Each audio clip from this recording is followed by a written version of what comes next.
After almost a week since the release of You Season 4 Part 1, the trailer for Season 4 Part 2 has just been released, with the first 5 episodes of the show very much feeling out of character for the show in being a murder mystery. These next 5 episodes look like they're going to go back to the show's roots and give us a Joe that looks as though he's at breaking point, with it seeming as though love is also going to be appearing, and Rhys maybe not even being real. Let's break down and explain the trailer. So let's get into it. Here is You Season 4 Part 2 trailer breakdown. Just to let you know, this video will contain spoilers. The trailer opened up with Joe speaking to Rhys and he said the line, "What do you want?" To which Rhys responded, "Isn't it obvious? I want a friend, somebody who shares my interests, somebody I can finally tell all my secrets to." Over the top of this, we had scenes from Joe and Rhys together, with Rhys holding onto his book, A Good Man in a Cruel World, which I think is extremely important to what we're going to see unfold over the course of Part 2. I think this book is the key to understanding the idea of what is happening. An author wouldn't walk around holding his book or even sit there reading his book by the fire constantly. This is a book that Joe enjoyed reading when he was introduced to it way back in episode 1 of Season 4. And since then, it's been at the center of the show and bad things have happened. Joe believes that he's a good man in a cruel world, and I imagine we're going to see it get focused on a bit more as the episodes go on. With Rhys saying that he wants a friend, I think this is the first confirming factor that this version of Rhys that we see interacting with Joe isn't real, and that he's part of Joe's mind. I believe Rhys is Joe expressing his thoughts back to him. Joe wants a friend and somebody who he can finally tell all of his secrets to. That's what I think he's alluding to. In this moment, we also had a shot of Joe and Rhys standing looking over at somebody who it seemed as though was tied up to a chair as there were some legs shaking in the corner of the shot. By the way that the room was set up, I'm going to imagine that this is going to be the room that Joe is most likely going to be building his infamous box that he keeps his victims in. After this, the next line that we had was Rhys saying, "I care about you, Joe," as Joe was looking blankly ahead. I think this again is an internal thought that Joe is projecting onto himself through the idea of somebody else, because he feels like nobody cares about him.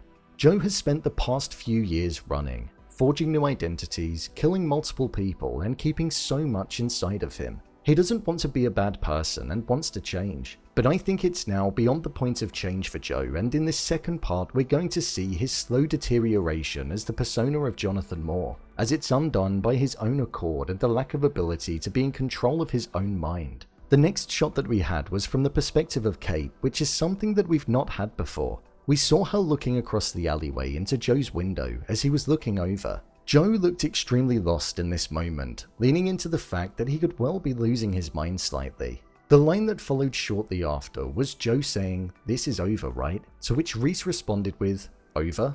Look, one last thing, the biggest and the greatest." They were sat opposite each other on a dining room table and it looked as though Rhys was in control of Joe. I feel in the first part of Season 4, Rhys was the edge of reason, the logical and more relatable person to Joe amongst the group of elites. Whereas I feel like now, we're seeing Rhys be the dark side of Joe's mind, and he's changed because Joe is allowing him to. So it seems as though there is going to be one more person that Joe is going to be looking to take out in this second part. However, I think they would have done some others prior to this due to the clips that we saw of him digging and also the person that was tied up. After this, the next piece of dialogue was Joe saying no, and he said, "I won't let you tell me who I am. I'm not some cold-blooded psycho." This was taken from a different shot where I feel he could have encountered love, and as well where he was also in his classroom where it looked as though there were multiple versions of the same person. With the hair length, the color of it being blonde, and the type of jacket with the button being in the corner of the front,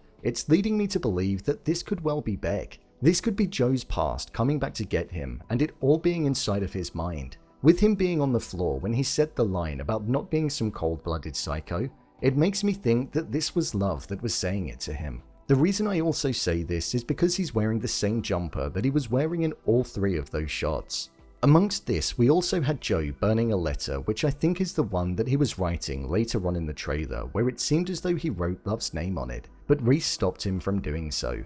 This could maybe be a confession letter, but with Rhys being the dark side of his mind, it stopped him from doing it and made him burn it instead. The next line that we had in the trailer was, "Kate, of course I want you, but I can't have you." This was intertwined with a shot of Joe walking down the street smiling along with Kate. Due to the way that the shot was graded, it looked quite vibrant in colour, and it made me think that this is a line from his letter that he burned, and it's something that he was imagining. During the flashbacks that we saw in part 1 with Marion, they were grey and dark, and in this one, the colours were almost extremely saturated and had a yellow hue, drastically different to the present day and past. With Joe also saying how he couldn't be with her at the end of the season and it being reiterated in the trailer, I don't think it's actually going to happen.